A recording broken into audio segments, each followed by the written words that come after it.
नमस्कार दोस्तों, आशा करता हूँ आप सब बहुत अच्छे होंगे। देखिए, आज हम डिस्कस करेंगे 22 जुलाई का the Hindu PIB notes important current affair. और हमारा करंट अफेयर देश के सभी एग्जाम के लिए काम का रहता है, चाहे आप किसी भी पेपर की तैयारी करते हो। एक भाई बोल रहे थे कमेंट करके इंस्टाग्राम पे कि सर आपके जो नोट्स हैं ना वो एआई के द्वारा बनाए गए नोट्स होते हैं एज इट इज़। तो देखो, मैं आपको एक बात बता देता हूँ। देखो, ये हमारे इंग्लिश के हैंड रिटन नोट्स होते हैं, ठीक है। अब इनको भी आप एआई बोल दो तो वो आपकी समझ होती है, बाकी मेरे खुद के बनाए हुए नोट्स होते हैं। और हमेशा बोलता हूँ कि ना आए पेपर में तो अनसब्सक्राइब अनफॉलो करके चले जाना है ना। लेकिन आप लोगों को उससे भी आपत्ति है कि बार बार आप ये क्यों बोलते हो। चलो, मैं नहीं बोलूँगा, लेकिन मैं सिर्फ यही कहूँगा कि ये नोट्स बहुत अच्छे हैं। बाकी आपकी समझ है, आपकी चॉइस है, जैसा आप इस चीज़ों को जिस नज़र से देखते हो, ठीक है। सबसे पहले आज हम बात करेंगे प्रधानमंत्री वाली जो ये कौन सी फूड, ये फूड की एक स्कीम है, उद्योग उन्नयन योजना, ठीक है। खाद्य से संबंध रखती है ये योजना, इतना याद रख लो, क्योंकि ये योजना नई तो है नहीं, 2020 में इसको शुरुआत की गई थी। और ये योजना सेंट्रली स्पॉन्सर्ड है। अब देखो, कुछ योजनाएं सेंट्रल सेक्टर भी होती हैं। जो सेंट्रल सेक्टर स्कीम होती है ना, उसमें पूरा पैसा सेंट्रल सरकार दे देती है, सेंट्रल गवर्नमेंट, केंद्र सरकार, ठीक है। और ऐसी जो होती है ना, उनमें पैसा केंद्र और स्टेट यूनिटी सबका मतलब उनका लगता है, आपस में मिला के होती है ये चीज़ें, ठीक है। उसके बाद में मंत्रालय, ये ministry of food processing industry के तहत आती हैं, ये भी आपको ध्यान रखना है।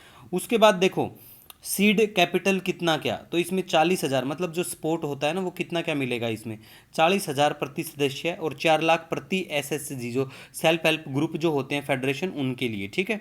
अब इसमें 35% क्रेडिट लिंक कैपिटल सब्सिडी का भी प्रावधान है।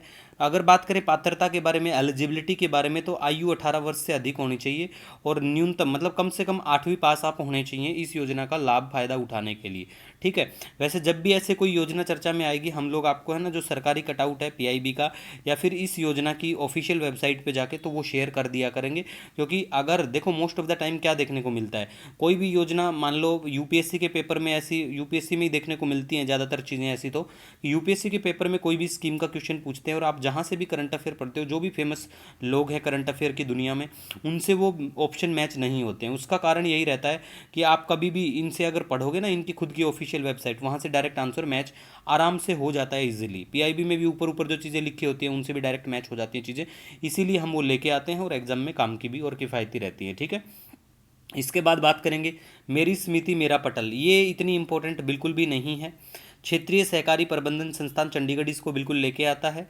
और इनका मेनली काम है प्राथमिक कृषि ऋण समिति जो होती हैं, प्राइमरी जो एग्रीकल्चर वाली जो ये होती हैं समितियां, ठीक है, उनको सशक्त और आधुनिक बनाना। अब कई बार पता है क्या होता है, कई बार पेपर में है ना डायरेक्ट ये भी पूछ लेते हैं कि भाई ये जो पीएसीएस जो है ना, इसकी फुल फॉर्म क्या है। तो ये चीज़ें भाई आपको पता होना चाहिए कि ये क्या है, प्राइमरी एग्रीकल्चर सोसाइटी है या क्या है। क्योंकि इनकी जो फुल फॉर्म है ना, वो ज़्यादातर तो नहीं, लेकिन लास्ट ईयर की बात बताऊँ तो बैंक के पेपर थे, ठीक है, बैंक पीओ के जो एग्ज़ाम होते हैं, उन एग्ज़ाम में डायरेक्ट पूछ लेते हैं कि भाई इसकी फुल फॉर्म क्या है, ये क्या है। तो आप ऐसे याद रख लिया करो, क्योंकि बहुत बार जहाँ भी आप पढ़ोगे ना, इवन न्यूज़पेपर में भी ये मेंशन रहती हैं, प्राइमरी एग्रीकल्चर क्रेडिट जो सोसाइटी होती हैं, ठीक है गाइज। उसके बाद में बात करेंगे गोल्डन स्पाइस के बारे में, ठीक है, गोल्डन। अब ये क्या है, देखो इसके बारे में अगर मेनली नॉर्मली अगर हम बात करें कि ये क्या है, देखो मिशन है गोल्डन स्पाइस, ठीक है। तो ये मिशन जो है, ये एक हल्दी है मेघालय की, लाकाडोंग हल्दी, उसके लिए मिशन है, ठीक है। याद रख लो, मेघालय की हल्दी है। और ये कहाँ मेनली देखने को मिलेंगी ये हल्दी आपको, ये जैंतिया की पहाड़ियाँ हैं वहाँ उगाई जाती है, बिल्कुल जीआई टैग मिला हुआ है इनको। और ये जीआई टैग की अगर बात करें, जीआई टैग का जो नियम कानून वाला जो है जीआई टैग, उसमें इसको गवर्न किया जाता है डब्ल्यूटीओ का जो ट्रिप्स समझौता एग्रीमेंट है और भारत में geographical indication of goods act 1999 के तहत, ठीक है। और जीआई टैग पहली बार बात करें तो दार्जिलिंग की चाय को मिला था ये। 10 वर्षों के लिए वैध है ऐसे टैग, अगर आपको मिल जाता है, रिन्यूएबल बिल्कुल है, ये करवा सकते हैं आप। सर्वाधिक जीआई टैग की बात करें तो उत्तर प्रदेश के पास सबसे अधिक जीआई टैग देखने को मिलेंगे, ठीक है। इसके बाद हम बात करेंगे भारत जो है चंडीगढ़ में 16वीं ब्रिक्स स्वास्थ्य मंत्रियों की बैठक की मेजबानी करेगा, ठीक है। इसमें 9 प्रायोरिटी एरियाओं के ऊपर बात होगी, लेकिन उस प्रायोरिटी जो एरिया है 9, वो 9 के 9 आपको याद नहीं रखने हैं, क्योंकि सीधी सी बात होती है 9 नहीं याद रखने। अब ये 2 आपको याद रखने हैं। 2 आपको क्यों याद रखने हैं, वो इसलिए याद रखें हैं क्योंकि भारत ने इन 2 न्यू आइडिया को इंट्रोड्यूस किया है इसमें, ठीक है। और वो दोनों आइडिया क्या हैं, वो दोनों आइडिया है, एक तो BRICS mission for healthy lifestyle के लिए, ठीक है। ठीक है। और दूसरा आइडिया क्या है, मतलब एक तो हेल्दी लाइफस्टाइल के लिए हो गया, स्वस्थ मतलब जीवन शैली के लिए हो गया, और दूसरा क्या है, ये है मानसिक कल्याण को बढ़ावा देना, मतलब प्रमोशन ऑफ मेंटल वेलनेस। ठीक है। इसके बाद हम बात करेंगे एलोग्राफा की 5 नई प्रजातियों की खोज होती है पश्चिमी घाट में, जो वेस्टर्न घाट है अपना, वहाँ पे ये होती है। ठीक है।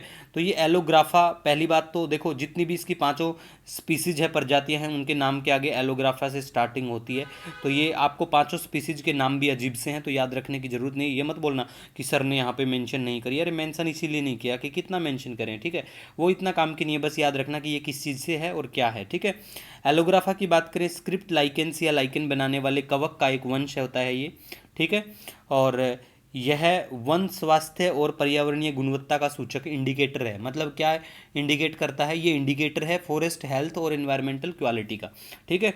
इसके बाद हम डिस्कस करेंगे ग्रेट योजना के बारे में। मतलब इसका नाम ही ग्रेट है। ग्रेट का मतलब है grant for research entrepreneurship across aspiring innovators in technical textile. जैसा नाम है ना योजना का, वैसे ही इसके काम है। तो सिर्फ आप इतना याद रख लो, इसकी शुरुआत 2023 में होती है। मिनिस्ट्री ऑफ टेक्सटाइल जो हमारा कपड़ा मंत्रालय, उसके तहत ये आता है। पात्रता ये रहेगी कि 5 वर्ष से कम पुराने स्टार्टअप होने चाहिए आपके, और इसमें भारतीय नवाचारों के लिए 18 महीनों में, ठीक है, 50 लाख तक का अनुदान, मतलब ऑफर जो ग्रांट्स हैं वो इतने तक की बिल्कुल मिल सकती हैं, दी जा सकती हैं। इसके बाद में बात करेंगे हम साइमन स्टील के बारे में। ये कौन है? ये यूएन के क्लाइमेट चीफ है, यूनाइटेड नेशन संयुक्त राष्ट्र जलवायु प्रमुख हैं ये। उसके बाद वाइट बेल्ट हेरोन चर्चा में है। क्यों चर्चा में है? क्योंकि देखो इनकी संख्या बहुत कम है, सफ़ेद पेट वाला बगुला इनको बोलते हैं। ठीक है। ये बहुत कम है और चर्चा में इसलिए है। तो ये किस चीज़ की प्रजाति है? ये बर्ड की प्रजाति है, इतना याद रखना। ठीक है। ये चर्चा में इसीलिए है क्योंकि देखो एक हाइड्रो इलेक्ट्रिक प्रोजेक्ट है, वो ये जो नदियां हैं हमने मेंशन करी हैं, इन नदियों के ऊपर है ना, मैं मतलब इस प्रोजेक्ट को लेके आने के बाद क्लियरेंस मिल गया है हाइड्रो इलेक्ट्रिक प्रोजेक्ट को। तो इस वजह से चिंतित हैं कि इनकी संख्या को भी काफ़ी नुकसान हो जाएगा। और इनकी संख्या के बारे में, इनके बारे में बात करें तो ये विश्व की सबसे दुर्लभ और सबसे संकटग्रस्त बगुले की प्रजाति में आते हैं, तो इनके लिए बिल्कुल चिंता का विषय है। आयुष्मान स्टेटस की बात करें तो इनको क्रिटिकली इंडेंजर्ड में रखा गया है। ठीक है। नोहा दिहिंग नदी है, लोहित नदी है। ठीक है।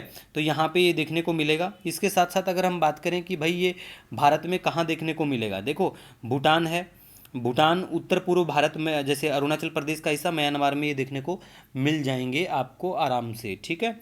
इसके बाद गाइज हम बात करेंगे यहाँ पे फ्रांसीसी संसद जो है वो बन गई पहली बार, पहली क्या, यूरोपीय संघ में पहले ये देश बन गया है बिल्कुल फ्रांस, जिसने 15 वर्ष से कम उम्र के बच्चों के लिए सोशल मीडिया प्रतिबंध का समर्थन, और बिल्कुल हो चुका है ये काम। ठीक है। मंजूरी मिल चुकी है। अब यूके के विदेश सचिव जो हैं, फॉरेन सेक्रेटरी, उनका नाम है एड मिलीबैंड। ठीक है। एड मिलीबैंड है। और यहाँ के जो प्राइम मिनिस्टर हैं उनका नाम क्या है, वो आप कमेंट करके बताओ, नए प्राइम मिनिस्टर बने हैं। इसी के साथ आज का हमारा वीडियो लेक्चर एंड होता है। बाकी कोई सजेशन, कोई सुझाव रहे कमेंट करके बता देना। मिलेंगे नए दिन के साथ। Wish you all the best. जय हिंद आप सभी को।